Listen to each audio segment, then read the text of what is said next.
웨스터민스터 신앙고백 대요리문답 기독교 교리에 대한 평론 86번에서 87번에 대한 문답을 말씀을 드리겠습니다.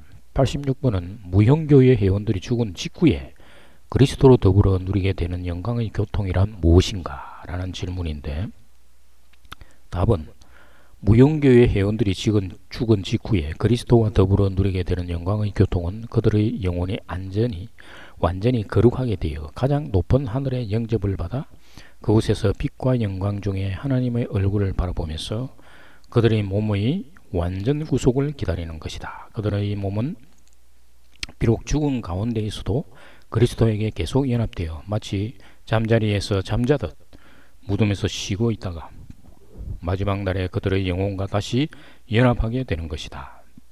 악인들의 영혼들은 죽을 때 지옥에 던져져 거기서 고통과 흑암 중에 머물러 있는 한편 그들의 몸은 부활과 큰 날의 심판 때까지 마치 감옥에 갇히듯 무덤에 보존되는 것이다 라고 답을 하고 있습니다. 성도들은 살아있는 동안에 예수 그리스도와 연합되어 하나님 나라를 이루는 자들입니다.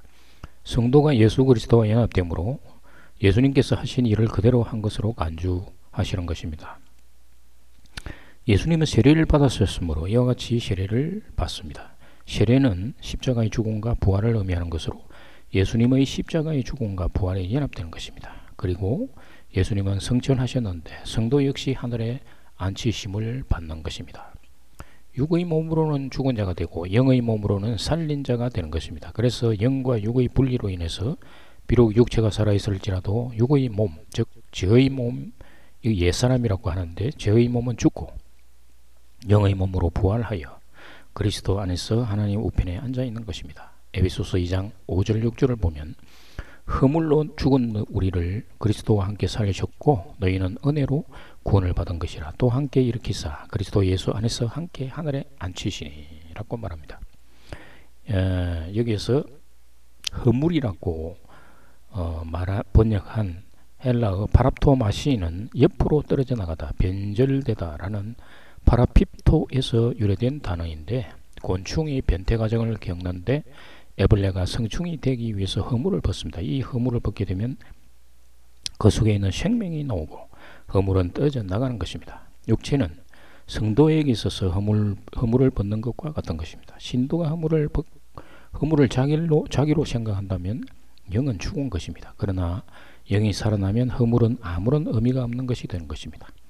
허물로 인해서 영이 죽었지만 예수 그리스도와 연합되어 허물과 같은 육의 몸이 죽음으로 예수와 함께 영이 살아나고 일어나는 것입니다.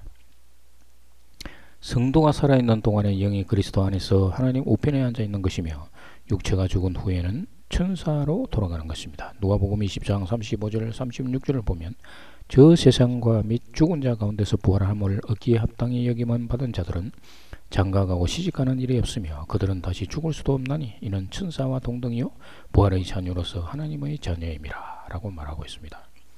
질문 87번에서 우리는 부활에 대해서 무엇을 믿어야 하는가? 여기에 대한 답은 마지막 날에 죽은 자들은 의인과 악인의 일반 부활이 있을 것이다. 그 당시에 살아있는 자들은 순식간에 변화될 것이며 무덤에 있는 죽은 자들은 바로 그 몸이 그들의 영혼과 영혼이 연합되어 그리스도의 권능으로 다시 살아날 것이다. 의인의 몸은 그리스도의 영에 의해 그들의 머리이신 그리스도의 부활의 효능으로 그의 영광스러운 몸과 같은 신령하고 썩지 않는 몸으로 다시 살아날 것이다. 악인의 몸은 또한 진노하신 심판주 주님에 의하여 수치스러운 중에 다시 살아날 것이다 라고 답을 하고 있습니다. 요한복음 5장 26절에서 29절을 보면 아버지께서 자기 속에 생명이 있음같이 아들에게도 생명을 주어 그 속에 있게 하셨고 또 인자됨으로 말미암아 심판하는 고난을 주셨느니라. 이를 놀랍게 여기지 말라. 무덤 속에 있는 자가 다 그의 음성을 들을 때가 오나니 선한 일을 행한 자는 생명의 부활로 악한 일을 행한 자는 심판의 부활로 나오리라. 무덤은 육체가 죽어서 시체가 있는 무덤을 말하는 것이 아니라 영이 죽어있는 육의 몸을 의미하는 것입니다. 영의 입장에서는 감옥과 같은 것입니다. 예수님은 십자가에서 죽고 부활하시기 전에 옥에 있는 영들에게 가셨는데 베드로전서 3장 18절에서 19절을 보면 그리스도께서도 단번에 죄를 위하여 죽으사 의인으로서 불의한 자를 대신하셨으니 이는 우리를 하나님 앞으로 인도하려 하심이라. 육체로는 죽임을 당하시고 영으로는 살리심을 받으셨으니 그가 또한 영으로 가서 옥에 있는 영들에게 선포하시니라 라고 말합니다. 옥은 육의 몸을 의미하며 선포하는 것은 세상 사람들의 마음의 문을 두드리는 것입니다. 세상 사람들은 죄인들을 의미하며 노아가 120년 동안 외쳤던 그 사람들을 비유하는 것입니다. 노아가 120년간 외쳤지만 가족 7명을 제외하고는 아무도 돌이키지 않은 것입니다. 예수님도 그의 영으로 사람들의 마음의 문을 두드렸지만 열리지 않는 것을 말하는 것입니다. 무덤 속에 잠자는 영들이 예수님의 음성을 듣지만 극히 적은 숫자가 그의 음성을 듣고 부활 생명을 받아서 영이 일어난다는 말입니다. 선한 일을 행하는 자는 예수 그리스도와 연합되는 일입니다. 예수와 연합되는 성도는 생명의 부활로 나아갑니다. 그러나 예수 그리스도의 음성을 듣고도 외면하는 자는 악한 일을 행하는 자들입니다. 이들은 심판의 부활로 나아가는 것입니다. 생명의 부활로 나가는 자는 육체가 살아있을 때 부활 생명을 받아서 하나님 나라 천국을 이루는 것입니다. 그러나 심판의 부활로 나가는 자는 육체가 살아있는 동안 영은 계속 감옥 생활을 하고 있는 것이며 언젠가 육체가 죽을 때 영은 심판의 옷을 입고 엄부에서 불심판을 받을 것입니다.